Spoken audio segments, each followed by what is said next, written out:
Assalamualaikum Assalamualaikum warahmatullahi warahmatullahi wabarakatuh. wabarakatuh. Kami di sini ingin mempresentasikan tentang manajemen kinerja dan kompensasi dari PT Catur Sentosa Adi Prana. Saya Karila Nurdianti. Saya Najwa Nindita. Berikut adalah penilaian kinerja yang dimana ada manajemen kinerja yang itu disebut proses dimana eksekutif, manajer, dan supervisor bekerja untuk mengaitkan atau mensejajarkan tujuan karyawan dengan tujuan perusahaan. Lalu ada penilaian kinerja yang dimana bagian penting dari proses manajemen kinerja perusahaan yang berkaitan dengan penilaian kinerja karyawan secara akurat. Contohnya seperti aktivasi yang digunakan untuk menentukan tingkat di mana karyawan menyelesaikan pekerjaan secara efektif. Mengapa sih kinerja itu harus dinilai? Di sini ada 4. Kenapa kinerja itu harus dinilai, yaitu yang pertama sebagai bagian dari proses perencanaan karir, dan yang kedua ada sarana untuk mengkaji ulang perilaku bawahan, dan ketiga penilaian memberi informasi untuk pengambilan keputusan, dan yang keempat itu ada penilaian kinerja memberikan kesempatan bagi perusahaan untuk mengakui dan memberikan penghargaan kepada karyawan yang telah bekerja dan mencapai target yang ditetapkan.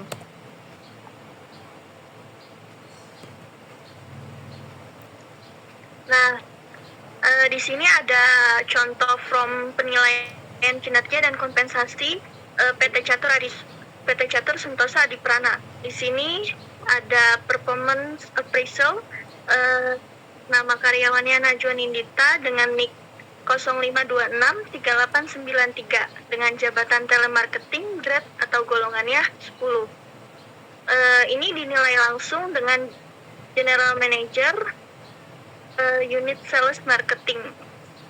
Di sini ada tanggal masuk kerjanya itu tanggal 12 bulan 7 2019, periode penilaiannya tanggal 10 bulan 1 2017. Nah, di sini ada peringkat kinerjanya, total nilainya C.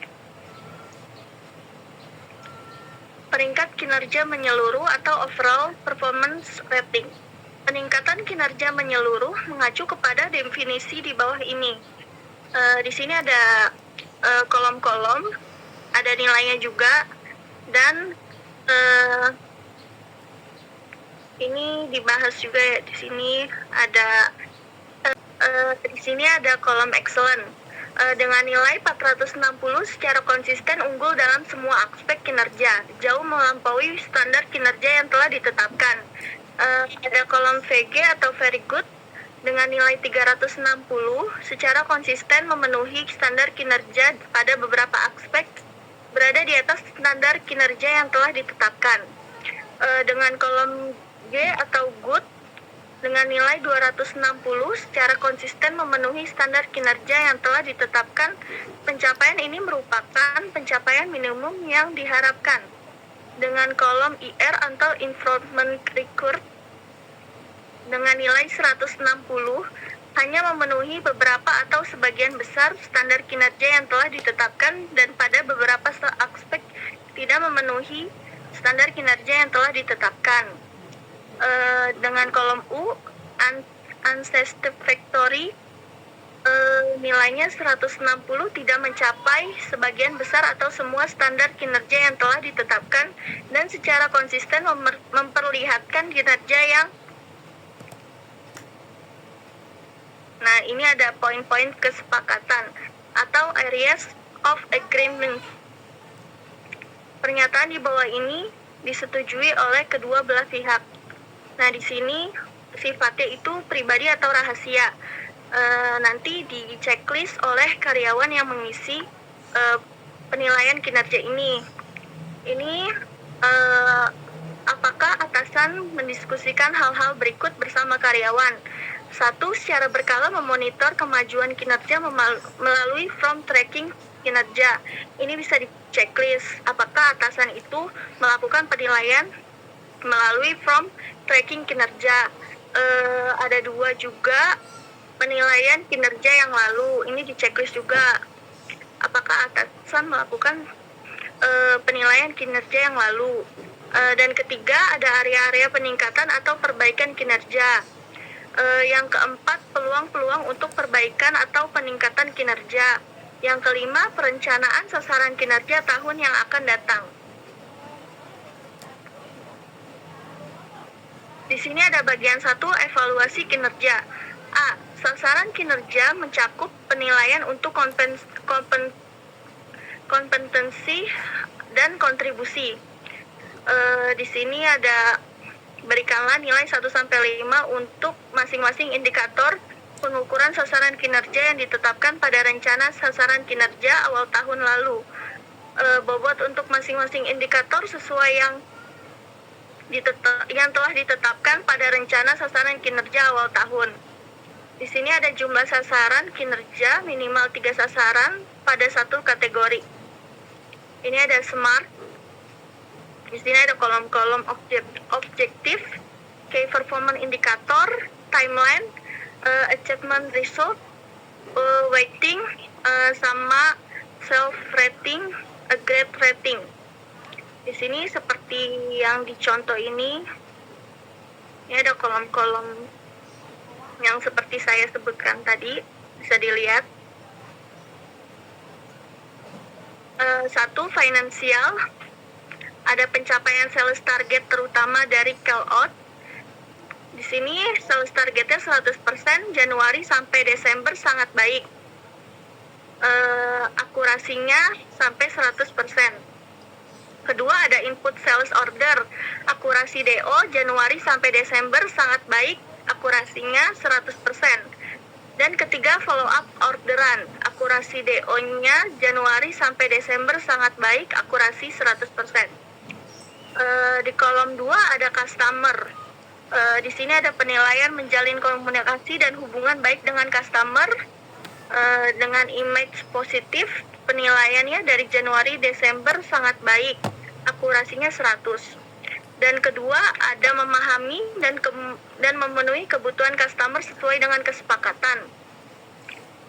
Pencapaian sales targetnya Januari sampai Desember sangat baik, akurasinya 95%. Dan ketiga, ada mengarahkan dan memberikan edukasi kepada customer. Pencapaian sales targetnya dari Januari sampai Desember sangat baik, akurasinya 100%. Dan ketiga, ada kolom proses atau service. 1. Melakukan call out 50 outlet per hari, Januari sampai Desember sangat baik, akurasinya 80%. Dan kedua, melakukan pemantauan open order, sales order di sistem EDRS di lab 2 kali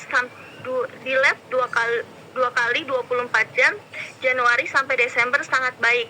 Ketiga, menyelesaikan setiap keluhan pelanggan dengan baik, win-win solution, Januari sampai Desember sangat baik, akurasinya 90%. Dan ada kolom people.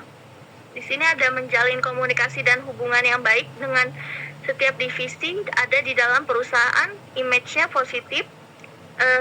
Penilaian Januari sampai Desember sangat baik, akurasinya 100%. Kedua, ada memiliki inisiatif untuk melakukan perubahan dalam peningkatan kinerja. Image-nya positif, penilaian Januari sampai Desember sangat baik, akurasinya 100%. Dan ketiga, kedisiplinan pribadi. Di sini ada absen lengkap dan baik, kehadiran tepat waktu, penilaian Januari sampai Desember sangat baik, akurasinya 100%. Dan di sini ada subtotalnya. Di sini ada subtotalnya itu A, akurasinya 100. Lalu ada tujuan penilaian kinerja yang dimana tujuannya itu dapat menentukan karyawan mana yang membutuhkan pelatihan lebih lanjut dan dapat membantu mengevaluasi hasil kinerja. Dan yang kedua ada motivasi yang dimana dapat mendorong inisiatif, mengembangkan tanggung jawab, dan menstimulasi usaha untuk berprestasi lebih baik. Lalu ada perencanaan SDM, dapat memberikan input untuk skill inventories dan perencanaan SDM. Dan juga ada keadilan yang dimana dapat digunakan sebagai alasan objektif untuk promosi, transfer, imbalan, dan pemberitahuan. Lalu di sini juga ada proses penilaian kerja, yaitu di mana penentuan standar pekerjaan, lalu pengukuran kinerja karyawan, dan memberikan umpan balik kepada karyawan lalu menjadikan motivasi bagi karyawan tersebut. Di sini ada kompensasi. Kompensasi itu adalah imbalan yang diberikan kepada karyawan sebagai pengakuan atas kontribusi dan kinerja mereka dalam sebuah organisasi. Nah, ini juga bisa berupa gaji, tunjangan, bonus, atau manfaat lainnya yang diberikan kepada karyawan sebagai imbalan atas pekerjaan yang mereka lakukan. Tujuan dari kompensasi ini adalah memotivasi karyawan, menjaga kepuasan kerja, dan menarik serta mempertahankan bakat-bakat yang berkualitas dalam organisasi. Di sini ada jenis kompensasi. Satu ini finansial. Ini mencakup gaji, bonus, tunjangan, dan segala bentuk imbalan moneter. Ini langsung diberikan kepada karyawan dengan sebagai imbalan atas pekerjaan yang mereka lakukan. Kompensasi finansial biasanya memiliki dampak langsung pada penghasilan karyawan. Kedua ada non-finansial.